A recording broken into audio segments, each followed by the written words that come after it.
ಸರ್ಕಾರಿ ಶಾಲೆಯ ಮಕ್ಕಳು ಯಾವುದಕ್ಕೂ ಕಡಿಮೆ ಇಲ್ಲ ಅನ್ನುವಂತೆ ಪೌರಾಣಿಕ ನಾಟಕ ಆಡಿ ಸೈ ಎನಿಸಿಕೊಂಡಿದ್ದಾರೆ. ಮಂಡ್ಯ ಜಿಲ್ಲೆಯ ಬೆಳವಾಡಿ ಗ್ರಾಮದ ಸರ್ಕಾರಿ ಹಿರಿಯ ಪ್ರಾಥಮಿಕ ಶಾಲೆಯ ಪುಟಾಣಿ ಮಕ್ಕಳು ಪೌರಾಣಿಕ ನಾಟಕದ ಮೂಲಕ ಪ್ರೇಕ್ಷಕರ ಮನೆಗೆದ್ದಿದ್ದಾರೆ. ಶಾಲಾ ವಾರ್ಷಿಕೋತ್ಸವದ ಅಂಗವಾಗಿ ಮಕ್ಕಳಿಂದ ಕುರುಕ್ಷೇತ್ರ ಪೌರಾಣಿಕ ನಾಟಕದ ಮನೋಜ್ಞ ಪ್ರದರ್ಶನ ನಡೆಯಿತು. ಅದ್ಧೂರಿ ಡ್ರಾಮಾ ಸೀನರಿಯಲ್ಲಿ ಮಕ್ಕಳು ತೋರಿದ ಅಭಿನಯ ಪೋಷಕರನ್ನ ಹಾಗೂ ಗ್ರಾಮಸ್ಥರನ್ನ ಮೂಕ ವಿಸ್ಮಿತರನ್ನಾಗಿ ಮಾಡಿತ್ತು. ಪುಟಾಣಿ ಮಕ್ಕಳ ಪಾತ್ರ ನಿರ್ವಹಣೆ, ಸಂಭಾಷಣೆ ಮತ್ತು ಅಭಿನಯಕ್ಕೆ ಸಭಿಕರಿಂದ ಭರ್ಜರಿ ಚಪ್ಪಾಳೆ, ಶಿಳ್ಳೆ ಮೊಳಗಿತು.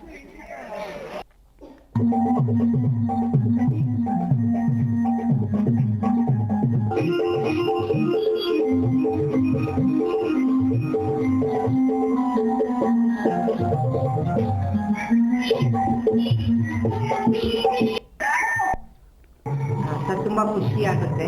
ನಮ್ಮ ಸರ್ಕಾರಿ ಹಿರಿಯ ಪ್ರಾಥಮಿಕ ಶಾಲೆ ಬೆಳವಾಡಿಯ ಶ್ರೀರಂಗಪಟ್ಟಣ ತಾಲೂಕು ಮಂಡ್ಯ ಜಿಲ್ಲೆಯ ಮಕ್ಕಳು ತಾವೇ ಎಲ್ಲ ರಂಗಗೀತೆಗಳನ್ನ ಹಾಡಿ ಭಾವನಾತ್ಮಕವಾಗಿ ನಿರರ್ಗಳವಾಗಿ ಎಲ್ಲ ಸಂಭಾಷಣೆಗಳನ್ನ ತುಂಬಾ ಚೆನ್ನಾಗಿ ಅಭಿನಯಿಸ್ತಾ ಇರೋದು ನಮಗೆ ಹೆಮ್ಮೆಯನ್ನ ತರ್ತಾ ಇದೆ ಸರ್.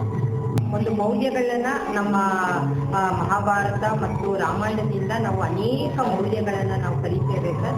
ಮಕ್ಕಳಿಗೆ ಅದು ಯಾವತ್ತೂ ಕೂಡ ಸರ್ ಅಂದು ಇಂದು ಮುಂದೆ ಯಾವಾಗಲೂ ಕೂಡ ನಮಗೆ ಅದೇ ನಮಗೆ ಒಂದು ಮಹಾಗ್ರಂಥವಾಗಿರೋದ್ರಿಂದ ಅಲ್ಲಿ